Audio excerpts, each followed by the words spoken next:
Thank you so much for allowing me to observe your lesson today. I really appreciate your openness and willingness to reflect so thoughtfully on your teaching practices. It's clear that you've invested in your students' learning, and that kind of mindset makes such a difference. A few days ago, you mentioned that you were interested in finding ways to increase student engagement, especially during independent work, and to more effectively address off-task behaviors as they arise. So today I'd like to share the data I collected during your lesson, keeping that focus in mind. I gathered specific information during both your mini lesson and the independent work time that followed, and I'm hoping we can use this data as a springboard for a reflective conversation. You're very welcome. I'm really glad you could come in. I'm always looking for opportunities to grow, and I honestly find it so helpful to have another set of eyes in the room. I feel like when we take time to reflect like this, especially based on specific observations, it really helps make changes that are meaningful and sustainable. I completely agree. It's that reflective piece that really pushes growth forward.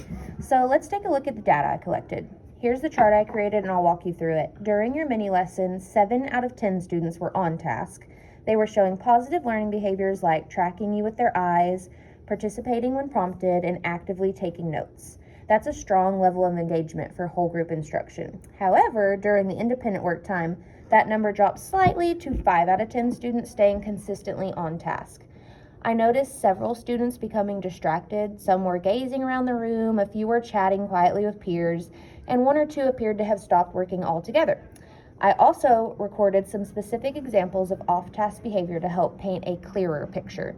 For example, student 3 appeared to become disengaged during the second half of the mini lesson. She was fidgeting, not making eye contact, and didn't appear to be tracking the conversation.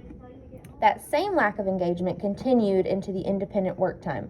Similarly, student 7 asked a few off-topic questions during both segments of the lesson.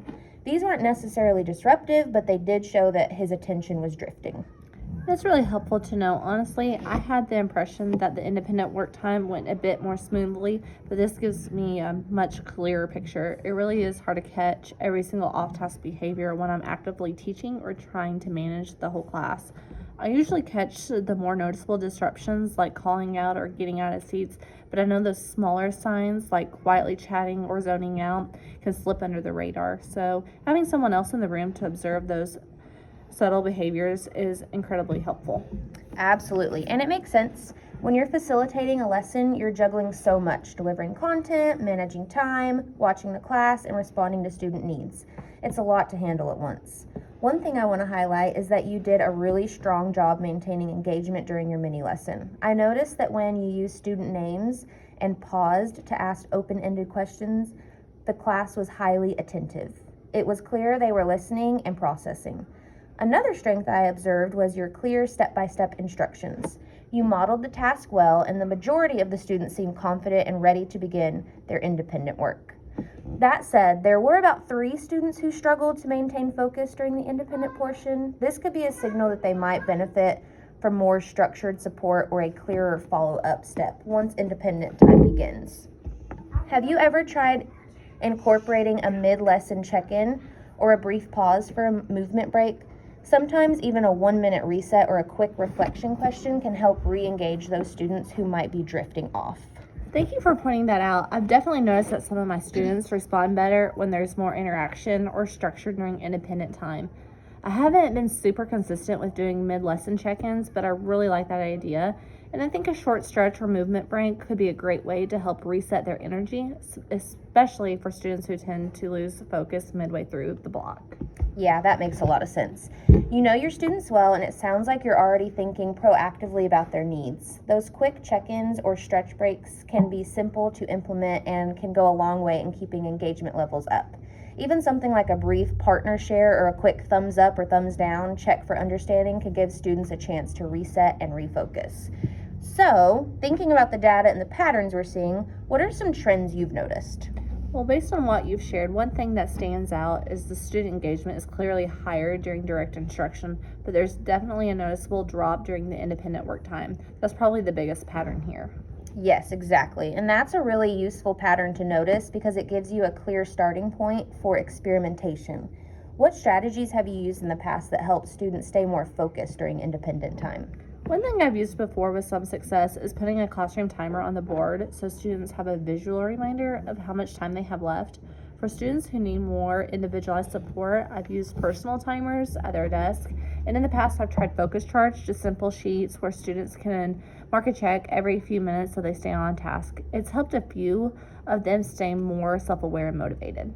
Those are excellent strategies. The timers provide structure and accountability, and I love the focus charts. They turn attention into something tangible for the students.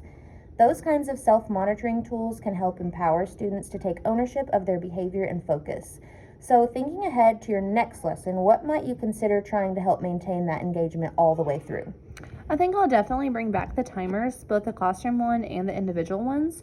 I also really like the idea of doing a quick peer check-in partway through the independent time, just maybe a 2-minute partner talk where they're sharing how they've gotten, and maybe I'll introduce a small incentive system, something simple like tally points or a praise slip to encourage sustained focus. That sounds like a strong, multi-layered approach. Those little shifts, when done consistently, can really create a big difference in how students respond. And I'd love to come back and do another observation in a few weeks if you're open to it. We can revisit this focus area and reflect on how the new strategies are impacting student behavior. I would love that. This conversation has been very helpful. It's given me a lot to think about and some practical next steps. I really appreciate you taking the time to support me and help me grow. Thank you again for being so open and reflective. It's been great collaborating with you, and I'm genuinely excited to see how your students respond as you implement some of these ideas. You're doing meaningful work, and I'm glad to be a part of supporting it.